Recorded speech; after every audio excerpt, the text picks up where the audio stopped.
അടുത്ത 24 മണിക്കൂറിനുള്ളിൽ കാലവർഷം കേരളത്തിൽ എത്തിച്ചേരാൻ സാധ്യത. തിരുവനന്തപുരം മുതൽ എറണാകുളം വരെയുള്ള ജില്ലകൾക്ക് ഓറഞ്ച് അലർട്ട് പ്രഖ്യാപിച്ചു. തൃശൂർ, കോഴിക്കോട്, പാലക്കാട്, മലപ്പുറം ജില്ലകൾക്ക് യെല്ലോ അലർട്ടുമുണ്ട്.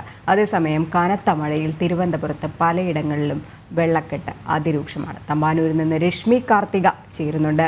രശ്മി, ജില്ലയിൽ മണിക്കൂറുകളായി പെയ്യുന്ന മഴയിൽ മുങ്ങിയിരിക്കുന്നു തലസ്ഥാനം എന്ന് തന്നെ പറയേണ്ടിയിരിക്കുന്നു.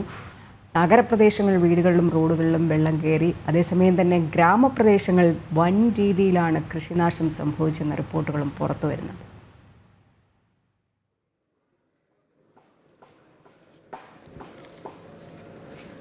രജനി, ഇന്ന് വിവിധ ജില്ലകളിൽ ഓറഞ്ച് അലർട്ട് പ്രഖ്യാപിച്ചിട്ടുണ്ട്. തിരുവനന്തപുരം, കൊല്ലം, പത്തനംതിട്ട, ആലപ്പുഴ, കോട്ടയം, എറണാകുളം, ഇടുക്കി ജില്ലകളിലാണ് ഓറഞ്ച് ജാഗ്രതാ നിർദ്ദേശം നൽകിയിരിക്കുന്നത്. മറ്റ് എല്ലാ ജില്ലകളിലും യെല്ലോ അലർട്ടാണ്. നാളെയും ഇതേ രീതിയിൽ മുന്നറിയിപ്പ് നൽകിയിട്ടുണ്ട്. തിരുവനന്തപുരം മുതൽ കോഴിക്കോട് വരെയുള്ള ജില്ലകളിൽ നാളെ യെല്ലോ ജാഗ്രതാ നിർദ്ദേശമാണ്. സംസ്ഥാന വ്യാപകമായി മഴ പെയ്യുകയാണ്. തിരുവനന്തപുരത്ത് അല്പസമയം മുൻപ് വരെ ശക്തമായിട്ടുള്ള മഴയുണ്ടായിരുന്നു. ഇപ്പോഴാണ് മഴ ഒരല്പം മാറി നിൽക്കുന്ന ഒരു സാഹചര്യം ഉണ്ടായത്. ഈ വ്യാപകമായിട്ടുള്ള മഴയിൽ ഏറ്റവും പ്രധാനപ്പെട്ട കാര്യം എല്ലായിടങ്ങളിലും, തിരുവനന്തപുരത്ത് ഉൾപ്പെടെ മിക്കയിടങ്ങളിലും വെള്ളക്കെട്ട് രൂപപ്പെട്ടിട്ടുണ്ട് എന്നുള്ളതാണ്. ഞാനിപ്പോൾ നിൽക്കുന്നത് ചാല ഭാഗത്താണ്. ചാലയിലെ ഏറ്റവും പ്രധാനപ്പെട്ട ഒരു റോഡാണിത്. ഇവിടെ വെള്ളക്കെട്ട് രൂപപ്പെട്ടിരിക്കുന്നതാണ് നമുക്ക് കാണാൻ കഴിയുന്നത്. ആളുകളൊക്കെ പോകുന്നത് വളരെ പ്രയാസപ്പെട്ടാണ്. ഇത് ചാലയിലെ മാത്രം, ഇത് ഏറ്റവും പ്രധാനപ്പെട്ട ഈ സ്പോട്ടിലുള്ള ഒരു റോഡാണ്. ഇത് ഇവിടുത്തെ മാത്രം കാര്യമല്ല, വ്യാപകമായി തിരുവനന്തപുരത്ത് എല്ലായിടങ്ങളിലും പഴവങ്ങാടി പവർ ഹൗസ് റോഡിൽ, തമ്പാനൂർ റെയിൽവേ സ്റ്റേഷൻ, അതോടൊപ്പം തന്നെ അട്ടക്കുളങ്ങര, ജഗതി ഉൾപ്പെടെയുള്ള പ്രധാന ഭാഗങ്ങളിലെല്ലാം ഈ വെള്ളക്കെട്ട് രൂപപ്പെട്ട് കഴിഞ്ഞിട്ടുണ്ട്. വലിയ രീതിയിലുള്ള ബുദ്ധിമുട്ടാണ് സാധാരണക്കാർക്ക് ഉണ്ടാകുന്നത്. മാത്രമല്ല, ഈ സ്മാർട്ട് സിറ്റി പദ്ധതിയുടെ ഭാഗമായി റോഡുകളെല്ലാം കുഴിച്ചിട്ടിരിക്കുന്ന ഒരു സാഹചര്യം കൂടിയുണ്ട്. അതുകൊണ്ട് തന്നെ എവിടെയാണ് കുഴിയുള്ളത്, എവിടെയാണ് കമ്പിയുള്ളത്, നമുക്ക് ഈ ദൃശ്യങ്ങളിൽ നിന്ന് തന്നെ കാണാൻ കഴിയും. ഇതിൽ കുഴി എവിടെയെങ്കിലും ഉണ്ടോ, അല്ലെങ്കിൽ കമ്പി ഉണ്ടോ, അപകടകരമായിട്ടൊരു സാഹചര്യം ഉണ്ടോ എന്നൊന്നും നമുക്ക് തിരിച്ചറിയാൻ കഴിയാത്തൊരു സാഹചര്യം. ഇനിയിപ്പോൾ 24 മണിക്കൂറിനുള്ളിൽ സംസ്ഥാനത്ത് കാലവർഷം സജീവമാകുമെന്നുള്ളൊരു മുന്നറിയിപ്പാണ് കാലാവസ്ഥാ നിരീക്ഷണ കേന്ദ്രം നൽകിയിരിക്കുന്നത്. അങ്ങനെയാണെങ്കിൽ ശക്തമായിട്ടുള്ള മഴ പെയ്യാനുള്ള ഒരു സാധ്യതയാണ് നിലനിൽക്കുന്നത്. തിരുവനന്തപുരത്ത് ജഗതി, ബണ്ട് റോഡ് മേഖലകളിൽ വീടുകൾ ഉൾപ്പെടെ വെള്ളത്തിനടിയിലായിട്ടുണ്ട്. ഇവിടെ ഈ മുന്നറിയിപ്പ് നൽകുന്നതിലും അധികൃതരുടെ ഭാഗത്തു നിന്ന് ഗുരുതരമായിട്ടുള്ള അനാസ്ഥ ഉണ്ടാകുന്നുണ്ട്. കഴിഞ്ഞ ദിവസം രാവിലെ 10 മണി മുതലാണ് ഈ വീടുകളിലേക്കൊക്കെ വെള്ളം കയറുന്നത് തുടങ്ങിയത്. പക്ഷേ വൈകുന്നേരമായിട്ടും ഒരു മുന്നറിയിപ്പ് ജില്ലാ ഭരണകൂടത്തിന്റെയോ നഗരസഭയുടെ ഭാഗത്തു നിന്നും ഉണ്ടായിട്ടില്ല. അരുവിക്കര ഡാമിന്റെ ഷട്ടറുകൾ തുറന്നതും മലയോര മേഖലകളിൽ മഴ സജീവമാകുന്നതും കരമന, കിള്ളിയാർ ഉൾപ്പെടെ കരകവിഞ്ഞൊഴുകുന്നതിന് കാരണമായിട്ടുണ്ട്. അതുകൊണ്ട് തന്നെ ഈ താഴ്ന്ന പ്രദേശങ്ങളെല്ലാം വെള്ളത്തിനടിയിലായിരിക്കുകയാണ്. വെള്ളക്കെട്ട് വലിയൊരു പ്രശ്നമാണ്. നേരത്തെ തന്നെ ഈ ശക്തമായ വേനലായതുകൊണ്ട് തന്നെ മഴയും അത്ര കണ്ട് ശക്തമാകുമെന്നുള്ളൊരു മുന്നറിയിപ്പ് നേരത്തെ തന്നെ അധികൃതർക്ക് ഈ കാലാവസ്ഥാ നിരീക്ഷണ കേന്ദ്രം ഒക്കെ നേരത്തെ തന്നെ നൽകിയിരുന്ന ഒരു മുന്നറിയിപ്പാണ്. പക്ഷേ ആ മുന്നറിയിപ്പ് മുന്നിൽ കണ്ടുകൊണ്ടുള്ള പ്രവർത്തനങ്ങളൊന്നും തന്നെ ഉണ്ടായിട്ടില്ല.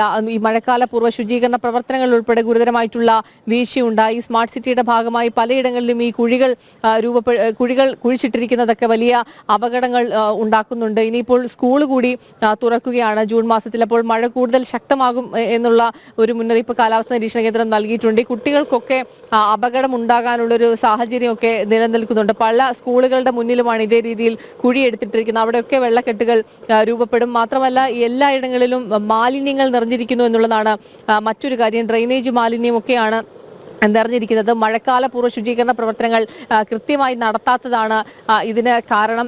മിക്ക ഓടകളും വൃത്തിയാക്കിയിട്ടില്ല, കനാലുകൾ വൃത്തിയാക്കിയിട്ടില്ല. ഇവിടെ നിന്നൊക്കെ മാലിന്യങ്ങൾ റോഡിലേക്കൊക്കെ എത്തുകയാണ്. ഇത് വലിയ രീതിയിൽ പകർച്ചവ്യാധി ഭീഷണി ഉയർത്തുന്നുണ്ട്. നിലവിൽ ഡെങ്കിപ്പനി, H1N1, മഞ്ഞപ്പിത്തം, പകർച്ചപ്പനി ഉൾപ്പെടെ വ്യാപകമായി പടർന്നു പിടിക്കുന്നുണ്ട്. ഇന്നലെയും സംസ്ഥാനത്ത് 100 പേർക്കാണ് ഡെങ്കിപ്പനി സ്ഥിരീകരിച്ചത്. മരണവും റിപ്പോർട്ട് ചെയ്യുന്ന ഒരു സാഹചര്യമുണ്ട്. ഈ രീതിയിൽ മുന്നോട്ട് പോകുന്നത് അപകടം എന്നുള്ളത് തന്നെയാണ് ആരോഗ്യ വിദഗ്ധർ തന്നെ നൽകുന്ന ഒരു മുന്നറിയിപ്പ്. കൃത്യമായിട്ടുള്ള മഴക്കാല പൂർവ്വ ശുചീകരണ പ്രവർത്തനങ്ങളോ അല്ലെങ്കിൽ അതിന്റെ മുന്നൊരുക്കങ്ങളോ സംസ്ഥാന സർക്കാർ നടത്താതിരുന്നത് വലിയ രീതിയിലുള്ള പ്രതിസന്ധി സൃഷ്ടിക്കും. ഇപ്പോൾ നിലവിൽ തദ്ദേശ വകുപ്പൊക്കെ ഈ ഓടകളിൽ നിന്നൊക്കെ മാലിന്യങ്ങൾ നീക്കം ചെയ്തതിനായിട്ടൊരു പുതിയ മെഷീൻ കൊണ്ടുവരുന്ന കാര്യമൊക്കെ ആലോചിക്കുന്നുണ്ട്. പക്ഷേ ഇത്രത്തോളം വെള്ളം നിറഞ്ഞു കവിഞ്ഞൊഴുകിയിരിക്കുന്ന ഒരു സാഹചര്യത്തിൽ ഇനി അത്തരത്തിലുള്ള പ്രവർത്തനങ്ങൾ, ശുചീകരണ പ്രവർത്തനങ്ങൾ കൊണ്ട് യാതൊരു പ്രയോജനവുമില്ല. ഇതൊക്കെ വേനൽക്കാലത്ത് നടത്തേണ്ടിയിരുന്ന പ്രവർത്തനങ്ങളാണ്. ഏതായാലും ഈ മുന്നൊരുക്ക നടപടികളിൽ വരുത്തിയ വീഴ്ച അത് വലിയ രീതിയിലൊരു പ്രതിസന്ധി സൃഷ്ടിക്കുമെന്നുള്ള കാര്യത്തിൽ തർക്കമില്ല. വരും മണിക്കൂറുകളിൽ 24 മണിക്കൂറിനുള്ളിൽ സംസ്ഥാനത്തെ കാലവർഷം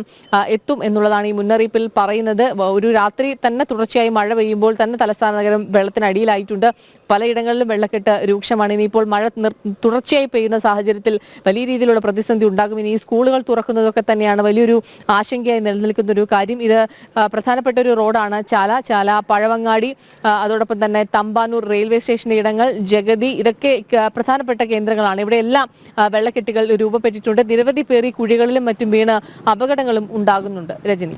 യെസ്, തലസ്ഥാനം വെള്ളക്കെട്ടിൽ മൂടിയിരിക്കുക തന്നെയാണ്. പലയിടങ്ങളിലും അതിരൂക്ഷമായ വെള്ളക്കെട്ടാണ്. നഗരം ഒന്നാകെ മുങ്ങി എന്ന് തന്നെ പറയേണ്ടിയിരിക്കുന്നു. രശ്മി കാർത്തികയാണ് വിവരങ്ങൾ പങ്കുവച്ചത്. ഇനി തിരുവനന്തപുരം ചാക്കയിൽ നിന്ന് എം കെ വിനോദ് കൂടി ചേരുന്നുണ്ട്. വിനോദ്, തലസ്ഥാനത്തെ പ്രധാനപ്പെട്ട ഒരു സ്ഥലമാണ് ചാക്ക എന്ന് പറയുന്നത്. എയർപോർട്ടിനടുത്തുള്ള സ്ഥലം, ഗതാഗത തിരക്ക് കൂടുതലുള്ള സ്ഥലം. അവിടെയാണ് വെള്ളക്കെട്ട് രൂക്ഷമായിരിക്കുന്നത്. എങ്ങനെയാണ് ഇപ്പോൾ അവിടുത്തെ ഒരു അവസ്ഥ?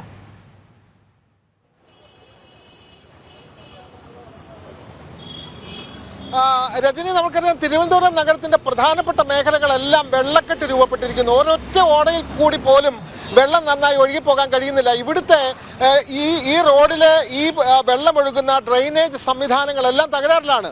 ഇതൊന്നും ശുചീകരിച്ചിട്ടില്ല. ചാക്ക എന്ന് പറയുന്ന വളരെ പ്രധാനപ്പെട്ട മേഖലയാണ്. എയർപോർട്ടിലോട്ട് പോകുന്ന പ്രധാനപ്പെട്ട റോഡാണ്. ആ റോഡിലെ വെള്ളക്കെട്ട് പോലും പരിഹരിക്കാൻ അധികൃതർക്കാവുന്നില്ല. ഇവിടെ വെള്ളം ഒഴുകിപ്പോകാൻ കാനയില്ല, ഓടയില്ല. ഒറ്റ മഴ പെയ്താൽ വെള്ളം നിറയുന്ന സാഹചര്യമാണുള്ളത്. നമ്മൾക്കറിയാം, ഈ ചാക്ക എന്ന് പറയുന്ന പ്രദേശം നമ്മൾ നേരത്തെ പറഞ്ഞതുപോലെ തന്നെ എയർപോർട്ടിലോട്ട് പോകുന്ന പ്രധാനപ്പെട്ട വഴിയാണ്. നമ്മുടെ ജനൻ ടി വിയുടെ മെയിൻ ഓഫീസ് ഇരിക്കുന്ന പ്രധാനപ്പെട്ട സ്ഥലം കൂടിയാണ്. അവിടെ ഇപ്പോൾ കോർപ്പറേഷന്റെ ആളുകൾ ഇത് ശരിയാക്കാൻ വേണ്ടി, ഇപ്പോൾ ഈ വെള്ളമൊക്കെ ഉയർന്നു കഴിഞ്ഞപ്പോൾ ഇത് ശരിയാക്കാൻ വേണ്ടി കോർപ്പറേഷന്റെ ആളുകൾ ഇപ്പോൾ നമുക്ക് കാണാം കമ്പിയിട്ട് കുത്തി വെള്ളം എങ്ങനെയെങ്കിലും ഒഴുക്കി വിടാൻ നോക്കിയാണ്. ഈ റോഡിലെ ഗതാഗതം കുറച്ച് നേരമായിട്ട് ഗതാഗതം വലിയ കുരുക്കായിരുന്നു. ഇപ്പം മഴ കുറഞ്ഞത് കൊണ്ട് വെള്ളത്തിന്റെ ഒഴുക്ക് കുറഞ്ഞിട്ടുണ്ട്. നമുക്ക് ഈ പണിയിൽ ഏർപ്പെട്ടിരിക്കുന്ന ആളുകളോട് ചോദിക്കാം. അവർ കോർപ്പറേഷന്റെ ജീവനക്കാരാണ്. ഇപ്പോൾ എന്താണ് ഇതിൽ എന്താണ് ചെയ്യാൻ പോകുന്നത്? ഇത് ഞങ്ങൾ ഈ അടഞ്ഞിരിക്കുന്ന ചെളി ചപ്പ് ചവറുകൾ അതെല്ലാം എടുത്തു മാറ്റി മാക്സിമം ഒന്ന് ക്ലീൻ ചെയ്ത് വിട്ടു കൊടുക്കുകയാണ് ചെയ്യുന്നത്. ശരിക്കും നമ്മൾ മഴയ്ക്ക് മുമ്പ് ചെയ്യേണ്ടതല്ലായിരുന്നു? മഴയ്ക്ക് മുമ്പ് ചെയ്തതാണ്, 2-3 പ്രാവശ്യം ചെയ്തതാണ്. നമ്മൾ തന്നെ ചെയ്തതാണ്, പുല്ല് വെട്ടുകയും എല്ലാം ചെയ്തതാണ്. ഒലിച്ചു വരുന്ന അഴുക്കും ചവറുകളാണ് വീണ്ടും. ഇത്ര പ്രധാനപ്പെട്ട ഒരു റോഡ് ഒറ്റ മഴ കൊണ്ട് ഇങ്ങനെ സംഭവിക്കുന്നത് അറിയില്ല. ഇപ്പം മരങ്ങൾ ഒടിഞ്ഞ് വീണ ചവറുകൾ മാത്രമല്ല ഇത്. മഴ പെയ്യുമ്പോഴേക്കും മറ്റേ ഇവിടെയുള്ള ചെറിയ റോഡുകളുണ്ട്. ആ റോഡെല്ലാം വെള്ളം മുഴുവൻ ഈ റോഡ് മെയിൻ റോഡിൽ വന്ന് ഇറങ്ങുകയാണ്. ഈ റോഡിലെ വെള്ളം മാത്രമാണെങ്കിൽ ഇങ്ങനെ ഇവിടെ കിട്ടാറില്ല. മറ്റു പ്രദേശത്തുള്ള വെള്ളം കൂടെ ഒഴുകി വരാറുണ്ട്. അത് വേണമെങ്കിൽ അപ്പുറത്ത് കാണാം. നമ്മുടെ റോഡില് മഴ പെയ്താൽ റോഡിലൂടെ ഒഴുകുന്ന വെള്ളം ഒഴുകാൻ സംവിധാനമില്ല, അതല്ലേ? സംവിധാനമുണ്ട്. ആ സംവിധാനമാണ് ഇതെല്ലാം. പക്ഷേ ഈ അപ്പുറം ഇപ്പുറമുള്ള ഒത്തിരി ഏരിയയിലുള്ള വെള്ളം എല്ലാം ഒരുമിച്ച് വരുന്നത് കാരണം ആ വെള്ളം എല്ലാം ഇവിടെ ഇങ്ങനെ ഇപ്പൊ തന്നെ കാണാതെ ശക്തമായിട്ട് വെള്ളം ഒഴുകുന്നുണ്ട്. ഇനിയിപ്പോ വലിയ കാലവർഷം വരികയാണ്, ഇവിടെ എല്ലാം മുങ്ങിപ്പോവോ? മുങ്ങിപ്പോകാൻ സാധ്യതയില്ല. വെള്ളം ശക്തമായിട്ട് പോകുന്നു. കുറച്ച് സമയം മഴ തോരുമ്പോഴേക്ക് ഇന്ന് ഒറ്റ മഴ പെയ്തപ്പോൾ തന്നെ ഇത്രയും വെള്ളം ആണെങ്കിൽ ആയിട്ട് 4-5 മണിക്കൂർ ഒരേപോലെ നിന്നുവല്ലോ. അതുകൊണ്ട് പല ഭാഗത്തും വെള്ളം പൊങ്ങി ആ വെള്ളം എല്ലാം ഈ റോഡിലേക്ക് വരുന്നുണ്ട്. അതുകൊണ്ടാണ് ഇത്രയും വെള്ളം പൊങ്ങിയത്. കോർപ്പറേഷൻ നിങ്ങളെ കൊണ്ട് മാത്രം പരിഹരിക്കാൻ പറ്റുന്ന കാര്യമാണ്. വാട്ടർ അതോറിറ്റി വേണം, PWD വേണം.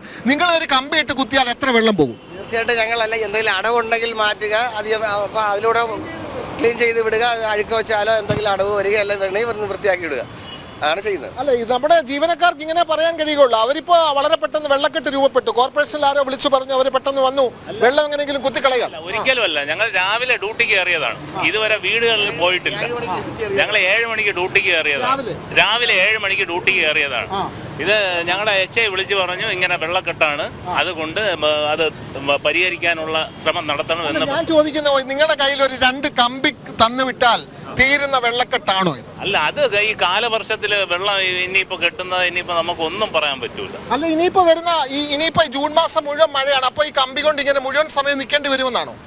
ചിലപ്പോ കഴിഞ്ഞ വർഷമൊക്കെ 48 ദിവസം ഇത് കണക്ക് മുഴുവനായിട്ട് ഡ്യൂട്ടി ചെയ്തവരുണ്ട്. ഈ കാലവർഷം ആ ഒരു സമയത്ത് ഈ വെള്ളക്കെട്ട് പരിഹരിക്കാനായിട്ട് ഇത് കണക്ക് ഡബിൾ ഡ്യൂട്ടി, ട്രിപ്പിൾ ഡ്യൂട്ടി ചെയ്തവരൊക്കെ ഉണ്ട്. ചേട്ടാ, നിങ്ങളുടെ സേവനത്തെ ഒരിക്കലും കുറച്ച് കാണുകയല്ല, നിങ്ങളെ മോശക്കാരാക്കുകയല്ല. ഞാൻ ചോദിക്കുന്നത്, നിങ്ങളെ പോലുള്ള ജീവനക്കാർ മാത്രം വിചാരിച്ചാൽ തീരുന്നതാണോ ഈ പ്രശ്നം? PWD വേണം, വാട്ടർ അതോറിറ്റി വേണം. ഇവരെല്ലാം കൂടി പരിഹരിച്ച് മാന്യമായി ഓട നിർമ്മിച്ച് ഇവിടെ നിർമ്മാണം കൃത്യമായി പോയാൽ ഈ പ്രശ്നം പരിഹരിക്കാവുന്നതല്ല. അത് നമുക്ക് അതിനുള്ള മറുപടി പറയാനുള്ള അവർ ജീവനക്കാരാണ്, അവർക്ക് മറുപടി പറയുന്നത് നമ്മളെ പോലെ മറുപടി പറയുന്നതിന് അവർക്ക് പരിധിയുണ്ട്. കാരണം കോർപ്പറേഷന്റെ ജീവനക്കാരാണ്. അവർ മാത്രം വിചാരിച്ചാൽ ഈ വെള്ളക്കെട്ട് തീരില്ല എന്ന് അവർക്ക് പറയാം. രാവിലെ 7 മണിക്ക് അവർ പറയും പോലെ തന്നെ അവർ മാത്രം വിചാരിച്ചാൽ ഇതിനൊരു പരിഹാരം കാണില്ല. ഒപ്പം ഈ മഴയ്ക്ക് മുൻപ് തന്നെ ഈ ശുചീകരണ പ്രവർത്തനങ്ങളൊക്കെ ചെയ്യേണ്ടിയിരുന്നു, ഇല്ലെങ്കിൽ ഈ വെള്ളക്കെട്ട് വരില്ല. ഏതായാലും ചാക്ക ഭാഗത്ത് കനത്ത മഴ പെയ്തതിനെ തുടർന്ന് വെള്ളക്കെട്ട് രൂക്ഷമായിരുന്നു. ഗതാഗത തടസ്സവും രൂപപ്പെട്ടിരുന്നു. എന്നാലും അല്പസമയത്തിന് മുമ്പ് അതിനൊരു ശമനം ഉണ്ടായിരിക്കുകയാണ്. എന്നാലും സംസ്ഥാനത്ത് കനത്ത മഴ ഇപ്പോഴും തുടരുക തന്നെയാണ്. പലയിടത്തും വെള്ളക്കെട്ടിൽ വലയുക തന്നെയാണ് ജനങ്ങൾ ചെയ്യുന്നത്. ചാക്കയിൽ നിന്നും വിവരങ്ങൾ നൽകുകയായിരുന്നു MK വിനോദ്.